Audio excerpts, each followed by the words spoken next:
भइसक्यो, यति राति भइसक्यो, अहिलेसम्म घर फर्केको पुरै छैन। काले आछ पुरै राति भएर यति बेलासम्म घर बाहिर बस्नुहुन्छ त भनेको। बुढाले घरमा खाना खायो कि खाएन त्यो पनि मतलबै छैन यसलाई। कति बेर देख्छ यो? ला आज बुढाले मारी भन्यो।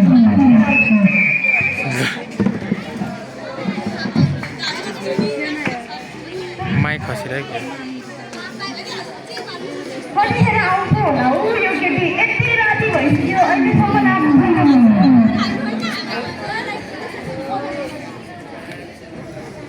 ओहो, महारानीको त बल्ल प्रवेश भयो छैन घरमा। कता गएको थिएछ? छोरी मान्छे भएर बाहिर बाहिर यति रातिसम्म बस्ने हो? तँलाई लाज छैन?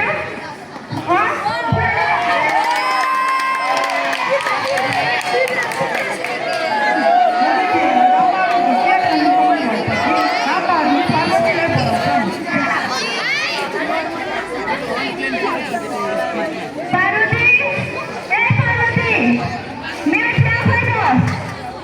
बिहानको 6:30 भइसक्यो, मलाई चिया चाहिन्छ भन्ने मलाई थाहा छैन।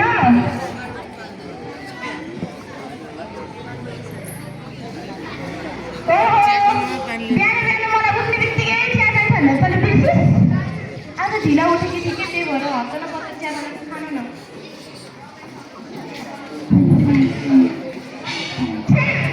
यस्तो मान्छे हुन्छ तँलाई घरमा चिया बनाउनु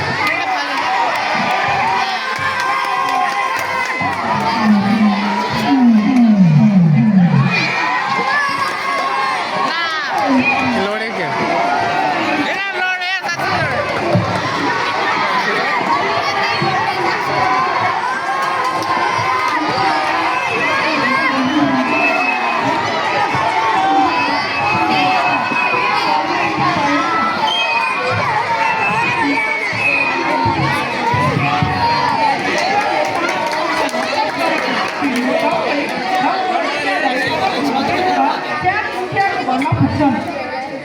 किन साथी झगडा परेर जस्तो लागेको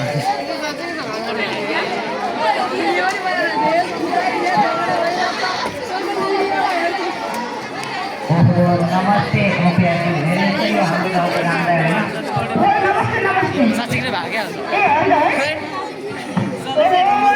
किनभने नाम काट्नु राजनीतिबाट बोलाएर हस् हुन्छ मुखिया जी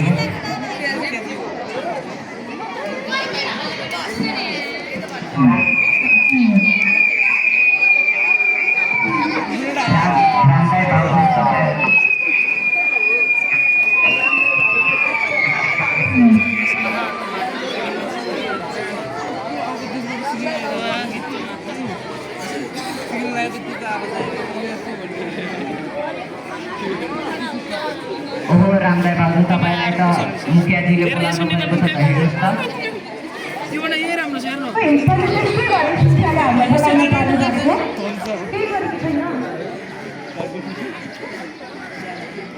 हजुर मुखियाजी किन बोलाउनु भयो?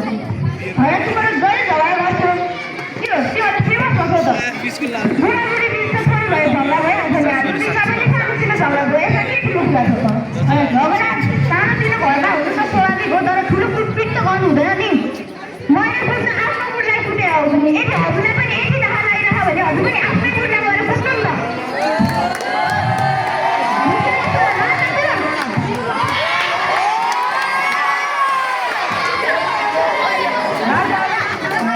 घरबाट निस्किँदा गीत देखेर पार्वती धेरै डराएकी हुन्छ र जब उनीहरू घर पुग्छन् तब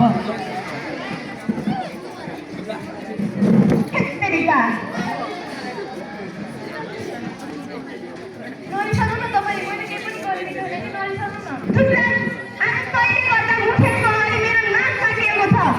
तैँले नै पैसा खाने होइन? भिडियो बनाएर टिकटकमा वा फेसबुकमा पोस्ट गर्ने भनेको होला होइन? तैँले होइन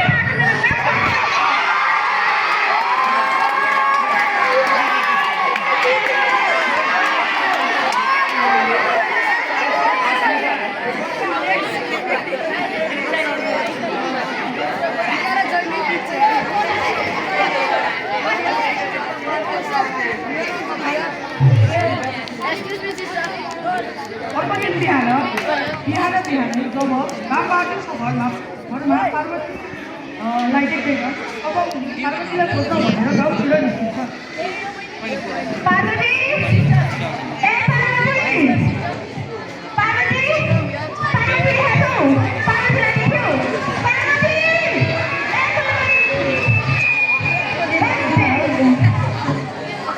पार्वती कता गएछ यहाँ त 7:30 भइसक्यो आज कसले रोक्न पुगिसक्यो मान्छे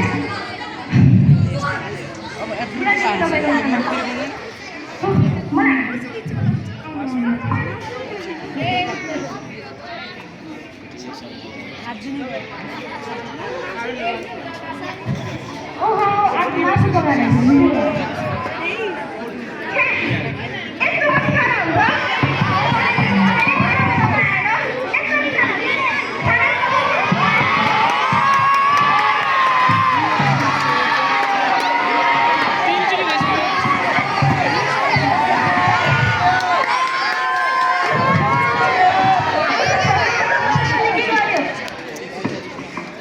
तपाईँलाई फेरि आफ्नो श्रीमानले पिछे जस्तो छ त हिँड्नुहोस् हामी जान्छौँ। Thank you. तपाईँले त आफ्नो श्रीमतीलाई फेरि पिट्नु भयो जस्तो छ त। तपाईँलाई थाहा छैन यो भनेको घरेलु इन्चार्ज कार्डले तपाईँले आफ्नो जिन्दगी दिनमा काट्नुहुन्छ। तिम्रो मलाई धेरै ज्ञान बाँड्नु नसिकाऊ है यो मेरो घरको मामला हो तिमीहरू यस बिचमा आउने केही अधिकार छैन श्रीमती भनेको लक्ष्मी हो लक्ष्मीलाई सम्मान गर्न आउँदैन हजुरलाई छिमेकी भएर छिमेकी रुममा बस्छ तिमीहरू अब नि मेरो घरमा आउने होइन यो अब तिमी मेरो घरमा बस्दैन बस्दैन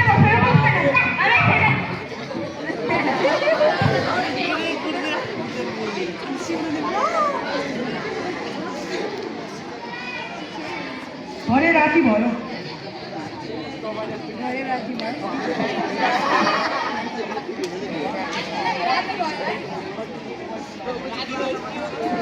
अहिले पनि मेरो पेट गरिसक्नु गाउँकै अगाडि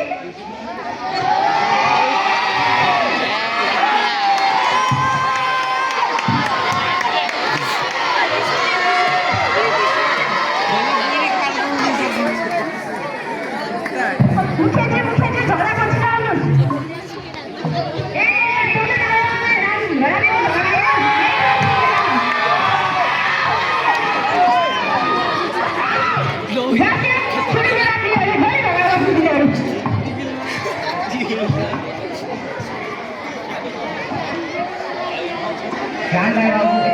गाउँलाई तपाईँलाई फेरि मुखियाजीले बोलाउनु भएको छ।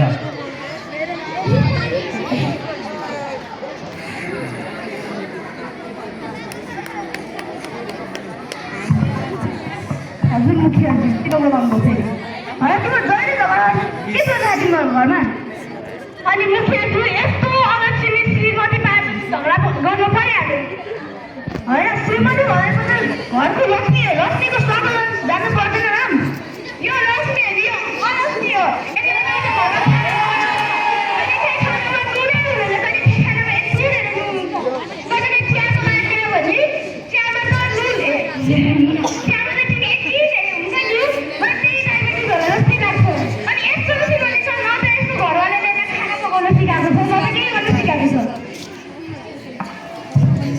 त्यस्तो कुरा होइन नि झगडा मात्र हुँदैन नि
आफूले आफूलाई भाग्यमानी ठान्नु तपाईँले उहाँलाई कति हिंसा गर्नुभयो त्यही पनि उहाँ अझै तपाईँमाथि विश्वास गर्नुहुन्छ पार्वती मलाई माफ गरिदिनु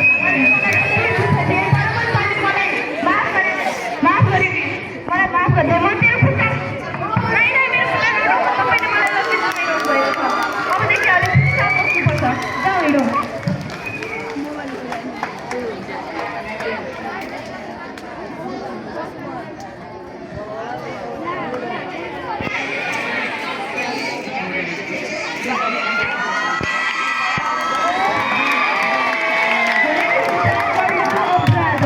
भनेर हिंसाले अन्त्य गरौँ